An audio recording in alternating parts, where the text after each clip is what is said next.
What's up, it's Asper here, and today I'm going to break down my remix of Movement by Crankdat. I'm super excited to jump into it. Also, this is a shorter breakdown for YouTube. The full video is going to be on my Patreon, which I just started. I've got sample packs and this project file in there now, so without further ado, let's jump into it. Okay, now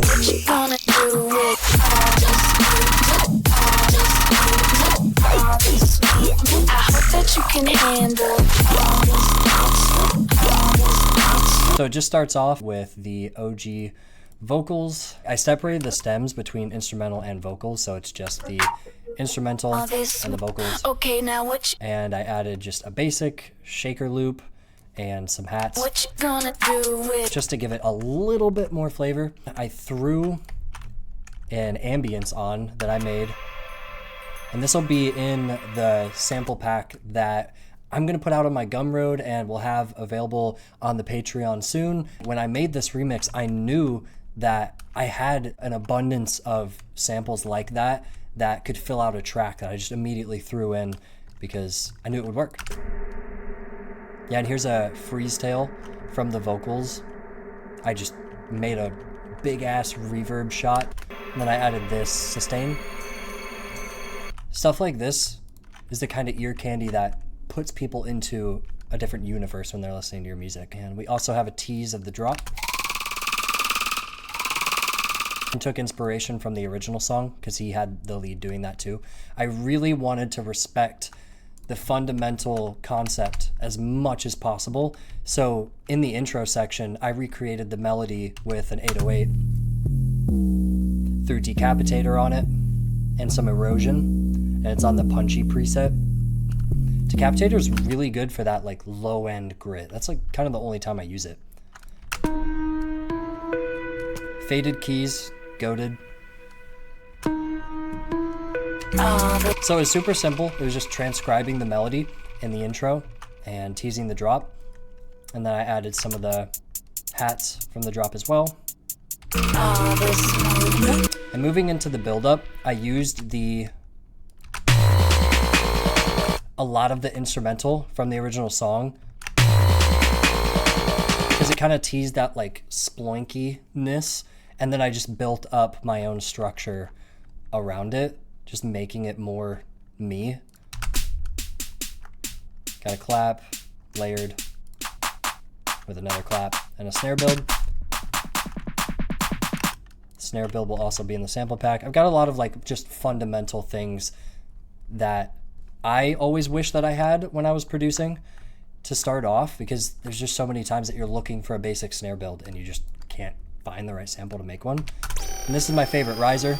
I immediately knew that I wanted to use this one. It's from a shadow pack. This one's awesome too. It's on Splice. This one has a ton of character to it. And a sweep.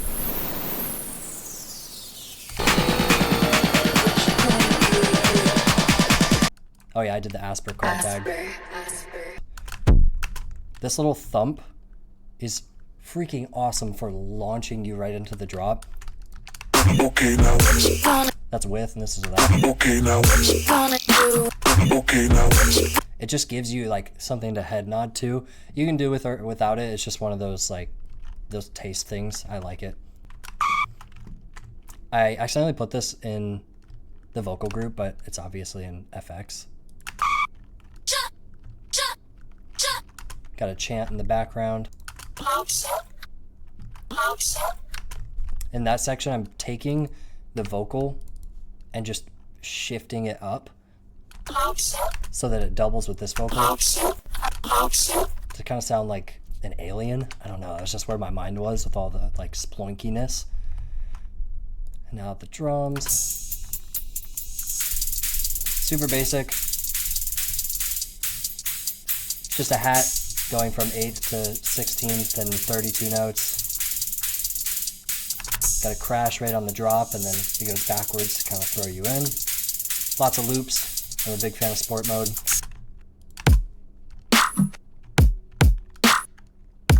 For the snare, I layered kind of a like high-end clappy one with the actual snare from the song. Oh wow. See, there's a lot of like little things like this that I should have gotten out. Kind of goes to show that not everything has to always be perfect, especially with flips. You don't have to have everything super clean and polished. My best music is the stuff that has a lot of very rough ends to it. It's very against my character to let those things stay in there. So it's a good exercise to just let go and release things at a certain point. Took a sport bass, pitched it up. It's just kind of like an airy impact. Layered it with this tonal layer and some glass. What you gonna do with FX in the background, super important. So I have glass smacking, and this little guy, this little whoomp, that kind of ear candy that guides you through elements of the track.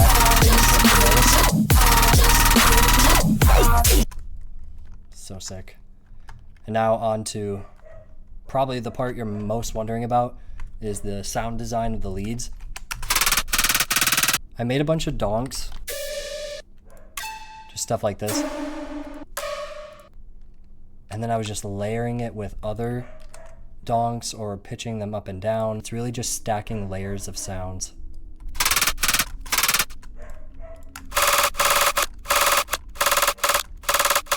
And then of course I would compress and saturate it, and I also added a sub. So this is pulled directly from the sample pack that I'm making. And there was a sub in it.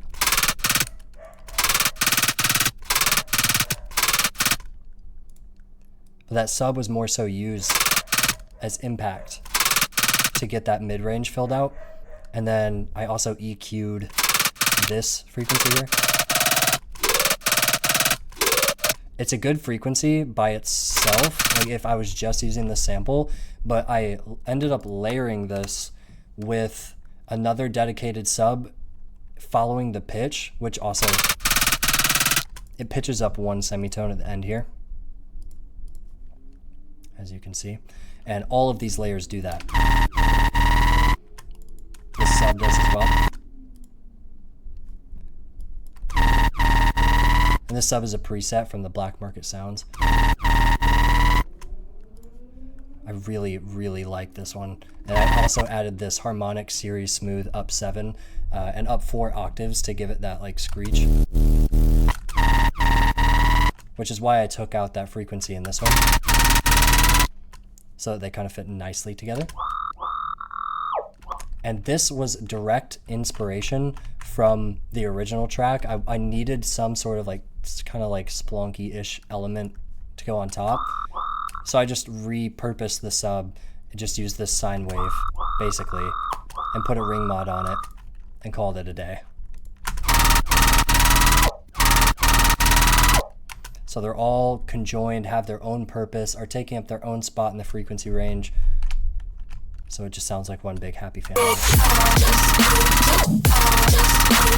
1.2. that you can handle?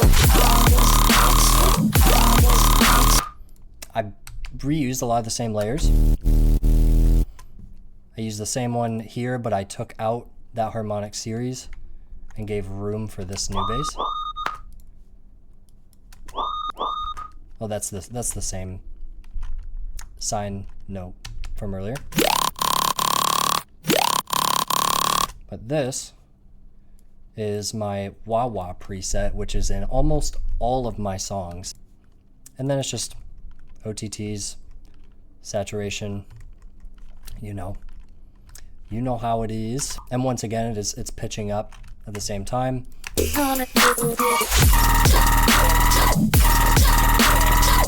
Same thing on this drop. This is just an A, and that one was in D. And then I'm just doing slight variation. So you can see, I think I just changed the cutoff here.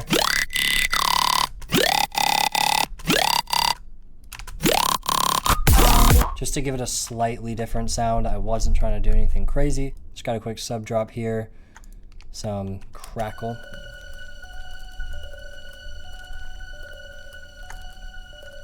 Got 2 different impacts. One's hitting the lows, one's hitting the highs, and then a down sweep.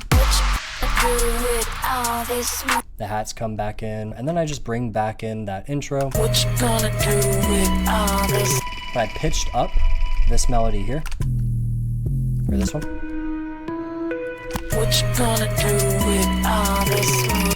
And I added a different note to the sub, so it bounces. And then duplicated it. Very, very, very simple. For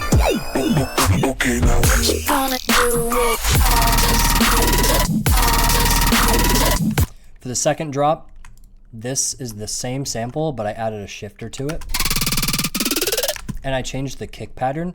So instead of it going boom, boom, also I layered the kick. I have a low and high, just because the low one wasn't hitting, but it had the girth that I wanted. Because I don't normally use dubstep drums, but I had a dubstep drum on the bottom and then a trappy kick on the top. It's kind of funny. So here I just took out that second kick. So instead of it hitting twice, you're just riding through it. It's just slight variation. We got that shifter going up, and everything is still pitch bending the same. And this idea just came randomly because I found this vocal. Not that. It's just an ear candy element right before the drop. And it sits right next to that like tire screech. It's literally a car screech. So those hit at the same time to add like a tonal element right before the drop. So yes, I found this shadow sample. I didn't even pitch anything differently. I just added overdrive to this layer. This tied everything together. Same sub.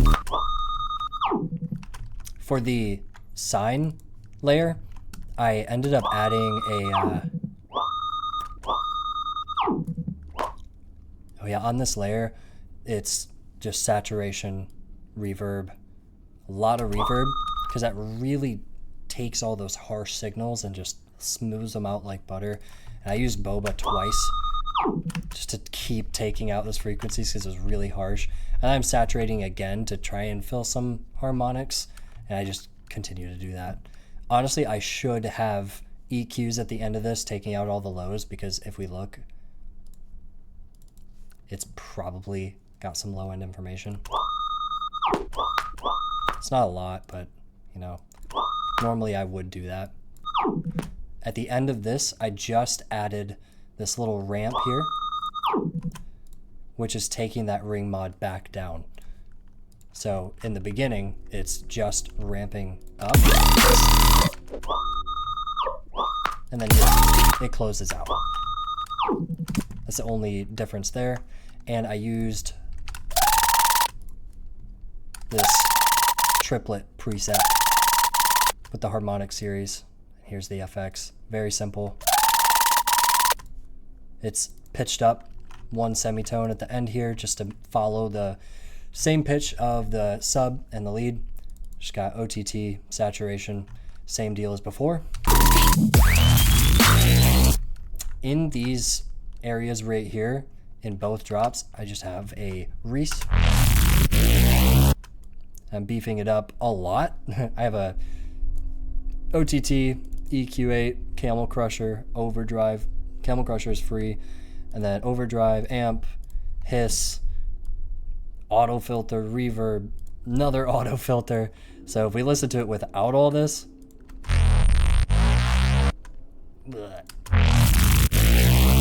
that just adds so much to it. And